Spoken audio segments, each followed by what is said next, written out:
Bismillahirrahmanirrahim. Assalamualaikum warahmatullahi wabarakatuh. Alhamdulillah nahmaduhu wa nasta'inuhu wa nastaghfiruh wa na'udzubillahi min syururi anfusina wa min sayyiati a'malina. May yahdihillahu fala mudilla lahu wa may yudlil fala hadiya lahu. Asyhadu an la ilaha illallah wa asyhadu anna Muhammadan abduhu wa rasuluh. Rabbi shrah li sadri wa yassir li amri wahlul 'uqdatam min lisani yafqahu qawli. Teman-teman yang dirahmati Allah Subhanahu wa taala, insyaallah kembali lagi dengan konten Ramadan series.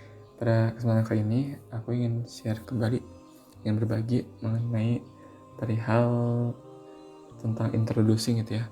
Nanti ke depan mungkin akan bahas yang namanya sebab tertentu daripada materi pagi-pagi dari Ustadz Umar Mita, yaitu mengenai Enjoy Your Life, atau berasal dari kitab bukunya Imam Uraifi, yaitu buku yang berjudul Enjoy Your Life. Untuk mengawalinya, aku ingin mengawali dulu dengan keadaan kita nih yang lagi Ramadan gitu ya. Nah, ada salah satu nasihat daripada Imam Al-Hambali, dikatakan bahwa orang-orang yang mau melihat amalan Ramadannya apakah diterima atau enggak, gampangnya mereka akan melihat tentang 10 hari pertama gitu. Jadi orang ingin melihat bagaimana amalan dia diterima itu ketika 10 hari pertama misalkan dia beribadah, maka di 10 hari berikutnya atau di 20 hari berikutnya amalan dia itu makin bertambah gitu, amalan dia makin meningkat dan lebih semangat lagi. Dan barang siapa yang mau melihat amalan di 20 hari itu diterima, maka dia akan melihat dirinya di 30 hari terakhir atau di 10 hari terakhir, yaitu di hari ke-30-an, 20 sampai 30, yaitu makin bersemangat di situ. Maka Rasulullah pun senantiasa memaksimalkan dirinya, memaksimalkan segala ibadahnya itu semakin sini semakin mantap gitu, semakin sini semakin rajin, semakin sini semakin banyak gitu. Nah, maka di sini perlu kita untuk memahami bahwa dengan kita semakin lama Ramadan, semakin hari demi hari, maka itu harus semakin semangat, bukan malah semakin malas atau makin mager. Jangan kayak gitu, diusahain. Insya Allah akan terima amal kita ketika kita lebih semangat kayak gitu. Nah, aku akan mengawali dengan suatu hakikat usaha itu, suatu hakikat bahagia itu, teman-teman. Bahagia itu merupakan tujuan universal manusia. Bahagia itu tujuan daripada seluruh manusia yang ada di bumi yang pernah hidup, baik dia itu Islam ataupun bukan, baik dia itu rasnya apapun. Sebab bahagia ini dia nggak mengenal yang namanya sifat merek, sifat wujud dan lain sebagainya gitu. Bahagia ini tidak mengenal tadi ras atau sosial gitu.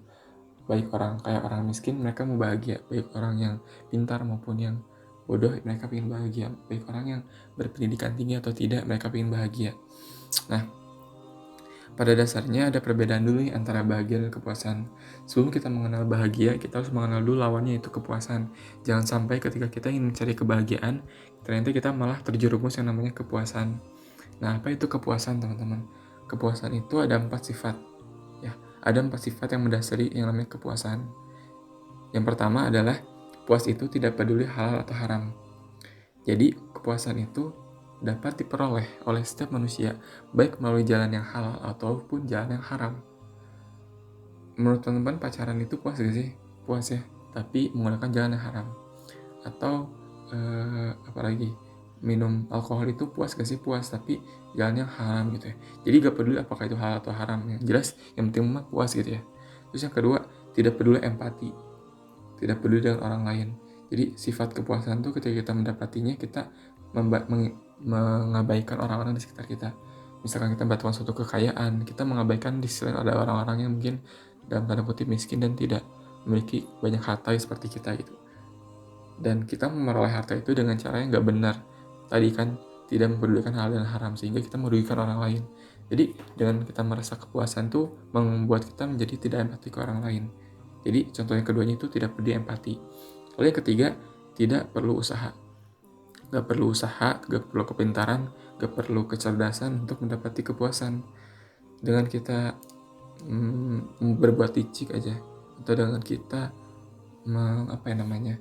berzina aja, itu kan tidak perlu banyak effort, itu tidak perlu menikahinya dulu atau apa yang sebagainya, itu tinggal kita lakukan, atau berpacaran gitu ya.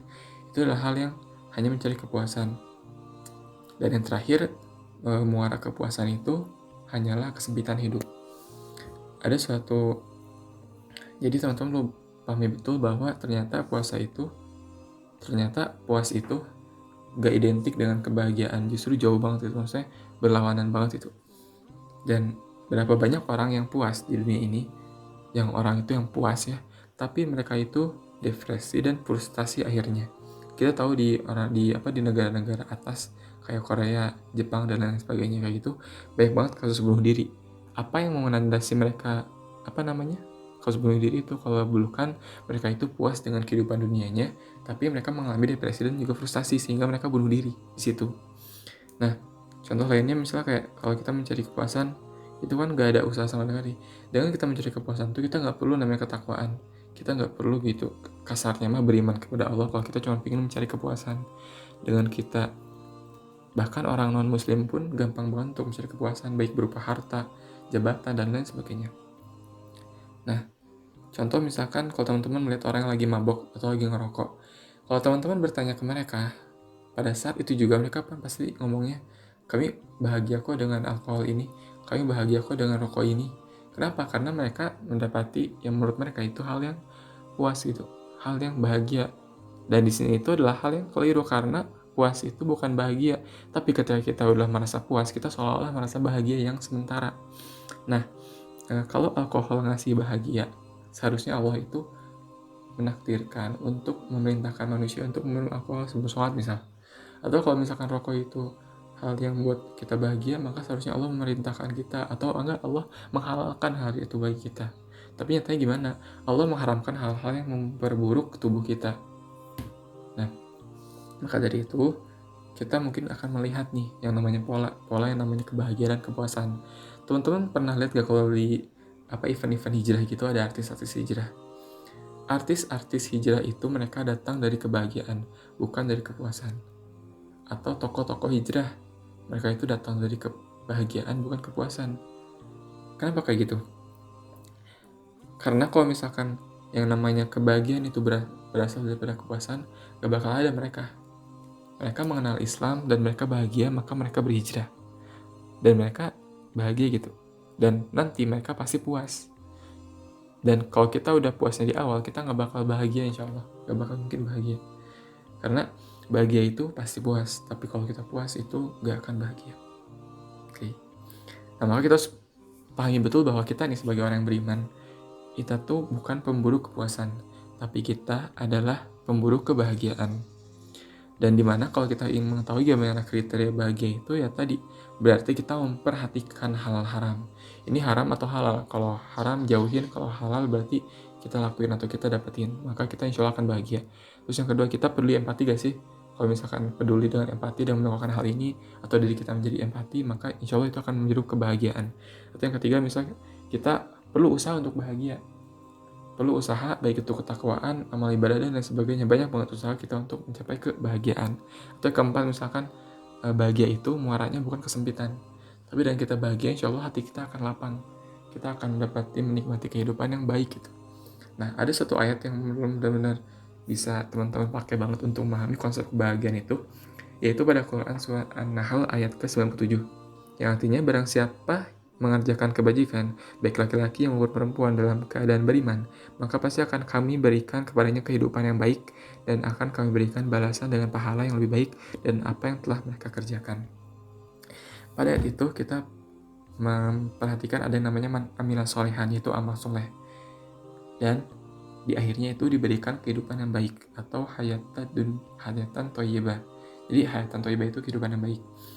Maka kita perlu pahami bahwa sejatinya bahagia itu bukan sesuatu yang dapat kita cari, tapi sesuatu yang Allah turunkan kepada hambanya yang telah melakukan suatu alasan. Nah, alasan itu apa sih? Atau ibaratin dulu deh. Ternyata bahagia itu kalau kita ibaratin ya, itu tuh sebagai garis finish. Ya, bahagia itu seorang ketika akan mendapatkan yang namanya kebahagiaan, iya berarti telah berada di mana namanya garis finish. Dimana kalau kita pengen bahagia, berarti gak bakalan bahagia gitu aja. Pasti ada suatu alasan atau effort tertentu yang kita lakuin sebelum capai ke garis finish itu. Dan pertanyaannya, kalau ada garis finish kan berarti ada garis start ya. Garis startnya itu apa sih? Dan garis startnya itu adalah amalan soleh. amilas sholihah, yang dimana itu tuh adalah pengawalan, yaitu garis start. Jadi bahagia ada dan sifatnya itu di hati, dan Allah ngasih langsung di Al-Quran. Jadi kalau kita menghubungkan dengan kriteria bahagia tadi, pertama dari tidak peduli halal dan haram, berarti kita harus peduli dengan halal dan haram. Sebab dengan kita peduli kehalalan, kita berarti mengerjakan amal soleh. Dan yang kedua, kita perlu dengan empati. Dengan empati kita juga memperhatikan amar ma'ruf nahi munkar. Yang ketiga, perlu usaha. Karena dengan kita perlu usaha itu berupa amalan, takwa itu akan menimbulkan yang namanya suatu usaha-usaha untuk diberikan yang namanya kebahagiaan oleh Allah.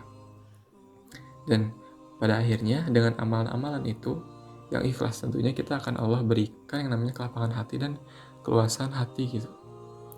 Nah, jadi teman-teman perlu pahami betul bahwa bahwa bahagia itu bukan start. Teman-teman kalau pengen bahagia gitu, maksudnya dengan mencari kebahagiaan gitu ya, gak bakal teman-teman dapetin di awal. Karena yang bakal teman-teman dapetin di awal itu bukan bahagia, tapi usaha teman-teman itu apa sih untuk diberikan Allah bahagia itu? Amalan apa gitu? Apakah teman-teman udah berusaha seperti apa? Jadi bahagia bukan start setelah mulai usaha dulu. Tentu kalau melihat orang-orang Palestina gitu ya, contoh gitu ya, mereka itu kelihatannya kayak bahagia, padahal mereka itu kayak kelihatan itu susah, padahal mereka itu bahagia. Atau kita ketika melihat cerita-cerita orang dulu gitu ya, melihat sirah nabawiyah dan lain sebagainya, kita tuh melihat orang dulu tuh kenapa seolah bahagia hidupnya, padahal kalau dipikir-pikir kayak penuh dengan kesengsaraan dari segi duniawinya. Jadi perlu yang hal yang sangat penting banget, kalau bahagia itu merupakan pemberian daripada Allah. Tempatnya itu ada di hati. Ia tidak mengenal merek, dalam artian dia tidak mengenal status sosial, dia tidak mengenal merek mobil apa, dia tidak mengenal benda apa yang kita punya, dia tidak mengenal berapa banyak uang yang kita punya. Boleh jadi orang yang kaya itu dia gak bahagia, dan orang yang miskin itu bahagia. Boleh jadi orang yang gak punya mobil itu mereka bahagia, orang punya banyak mobil mereka gak bahagia. Boleh jadi orang yang punya banyak jabatan mereka bahagia, tapi orang yang dikit jabatan bahkan gak punya jabatan mereka sangat-sangat bahagia. Boleh jadi kayak gitu. Makanya Allah katakan dalam Quran Surah Al-Isra, alam nashrah laka sadrak, melapangkan hatimu. Jadi Allah itu melapangkan hati apa? Maka Allah katakan dalam Quran Surah Al-Isra, bukankah kami telah melapangkan dadamu Muhammad. Jadi dengan melapangkan hati itu bahagia bisa dicari. Jadi bahagia karena lapangnya hati. Dan lapangnya hati itu satu hal yang kita minta ke Allah. Bahagia gak bisa dicari, tapi tadi dimintain atau dituruni oleh Allah. Maka oleh karena itu kita perlu mencari atau mengambil kisah-kisah daripada orang-orang soleh. Kita perlu memahami nih ibrah-ibrah orang-orang yang telah mencari atau telah menemui hikmah-hikmah kehidupan di dunia ini gitu, dari orang-orang soleh terdahulu atau orang-orang soleh yang masih hidup sekarang. Nah, karena Allah ini ketika melihat usaha-usaha kita, ketika melihat kita itu beramal, ketika kita melakukan sesuatu itu sesuai dengan kriteria halal, sesuai dengan apa-apa yang Allah perintahkan, maka insya Allah Allah akan lapangkan hati kita. Allah tidak akan ada hal apapun yang dapat menyempitkan hati kita ketika Allah telah melapangkan hati kita. Ketika kita udah lapangin Allah hatinya kita nih, terus kita dihadapi sama masalah, maka pasti kita bakal enjoy gitu ngadepinnya. Kita nggak bakal menganggap hal itu tuh sebagai hal yang buat kita stres, atau menganggap hal itu sebagai hal yang depresi kita gitu kan, itu nggak banget itu. Dan ketika Allah udah ngasih namanya kebahagiaan itu, maka nggak bakal ada satu manapun, nggak ada manusia manapun yang dapat membuat hati kita menjadi sempit. Maka kunci kebahagiaan itu yang tadi adalah Quran Surat An-Nahl ayat ke-67, yaitu dengan beramal soleh dan dengan syariat, baik laki-laki maupun perempuan gitu ya. Jadi barang siapa yang mengerjakan amal soleh, baik laki-laki maupun perempuan, dalam keadaan beriman tentunya, maka sungguhnya akan diberikan kepadanya kehidupan yang baik. Dan teman-teman ingat, gak selamanya kehidupan baik itu akan Allah balas di dunia juga. Bersyukur ketika Allah memberikan kebahagiaan itu di dunia juga, dalam artian materi dan lain sebagainya. Tapi insya Allah Allah juga akan balas di akhirat kelak ya Allah. Insya Allah Allah juga bakal balas di akhirat kelak teman-teman, di surga kelak. Dan insya Allah semoga Allah pertemuan kita gitu di sana dan dalam keadaan berbahagia sebahagia-bahagianya. Maka hati itu ibaratnya mesin. Hati itu berarti mesin, di mana mesin itu yang paling tahu adalah siapa yang membuatnya, siapa yang membuat rangkaian mesinnya.